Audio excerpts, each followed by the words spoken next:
Compare చేస్తే నచ్చదు, కానీ నేను కంపేర్ చేస్తాను. చేయండి, తప్పలేదు.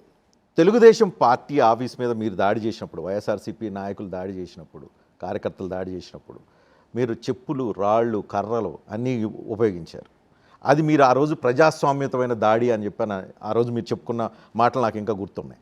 మీ ఇంటి మీద సేమ్ తెలుగుదేశం పార్టీ కార్యకర్తలు చెప్పులు, రాళ్ళు, చీపుర్లు, వీలైతే ఇంకేమన్నా మీరు ఏదో అన్నారు కదా, ఏదో పెట్రోల్ బాంబులు, ఇవన్నీ ప్రయోగించారు.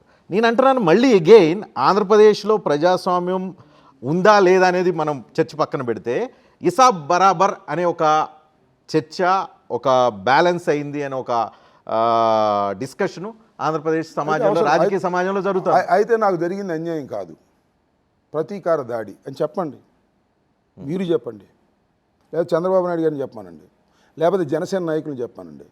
రాంబాబు గారిని మా తెలుగుదేశం ఆఫీస్ మీద దాడి చేశారు కాబట్టి వారి ఇంటి మీద దాడి చేశాం, వారి కార్లు బాలుగొట్టాం, చెల్లుకు చెల్లే చెప్పండి సార్. చెప్పండి. అధికారంలోకి నెక్స్ట్ మీ వస్తే మీ సంగతి దూరుస్తామని చెప్పి రోజు భయపెడుతున్నారు, చెప్పారు, బెదిరిస్తున్నారు, ఎవరు చెప్పారు చేస్తున్నారు. ఇదంతా ఏంది ఇది? నన్ను మీరు కూర్చోబెట్టి అడుగుతున్నారు కదా, నేనేం మాట్లాడని చెప్పండి. యూ కంపేర్, నేను జైలుకు వెళ్ళిన దగ్గర నుంచి వచ్చినంత వరకు నేను ఏం మాట్లాడానో, ఎక్కడ తప్పు మాట్లాడానో చెప్పండి. ఇక్కడ పోస్ట్ మార్టం చేయండి, I can answer that.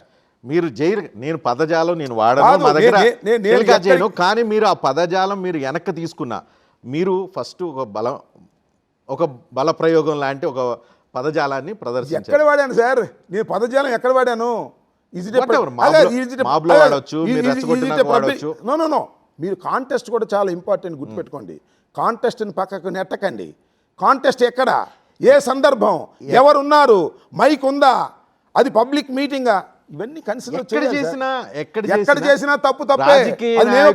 Private లో చేసినా ఆ మాటకి చాలా వాల్యూ ఉంటుంది. అది కాదు రజనీకాంత్ గారు, అసలు మీరు నా వాక్యాలని మీరు సమర్థించాల్సిన అవసరం లేదు, ఎందుకంటే నేనే సమర్థించుకోలేదు కాబట్టి. మరి దాన్ని ప్రశ్నించే ఏం లాభం? పాయింట్ అది కాదు, కదా. నేను అనేస్తాను, తర్వాత వెనక్కి తీసుకుంటానంటే రాజకీయంలో కరెక్టేనా? నేను ఇంకోటి చెప్తాను, మీరు అక్కడే ఉండండి. నేను రాజకీయంలో అనేస్తాను, వెనక్కి తీసుకుంటా అంటే కుదిరిద్దా అంటే, ఇప్పుడు వెనక్కి తీసుకున్నాను ఏమండి? అసలు వాళ్ళు ఏమడిగారు? అసలు మొట్టమొదటి ఏమడిగారు చెప్పండి? క్షమాపణ చెప్పన్నారు, దాడి చేస్తామా లేదుగా.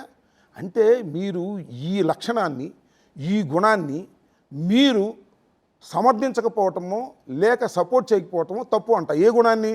ఒక మాట తొందరపాటులో అని ఈ మాట అనడం తప్పు అని చెప్పడాన్ని శభాష నగపోవటం అనేది చాలా దురదృష్టకరం. కానీ మీరు అని వెనక తీసుకుని సరిపోయిందంటే ఏం చెప్పాలి?